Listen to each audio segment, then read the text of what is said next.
Cute size, pyong pyong. Share ko lang sa inyo na nung nag-depart kami papunta sa Korea, dito kami sa Arrival Terminal 3 dumaan. Kasi kinuha namin yung luggage namin sa Luggage and More.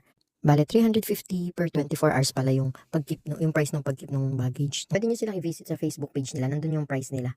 Hindi nga lang sila ganun ka-attentive sumagot sa mga email. Siguro mga busy din. Tapos sumakay kami ng elevator sa third floor para dun nga kami mag-check in ng mga luggage.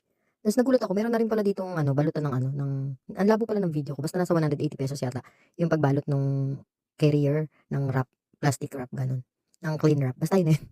Nakakatuwa lang kasi parang, nung nakita ko dito, parang galing naman, parang organized na organized yun, no? Tapos, well, ewan ko, baka kasi gabi lang yung flight namin, kaya wala.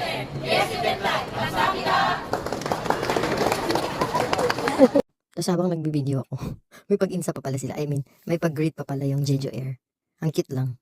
Ito yata yung uwi namin na hindi ako masyadong na-hassle. Kasi, di ba, ang ganda na ng pamamalakad dito.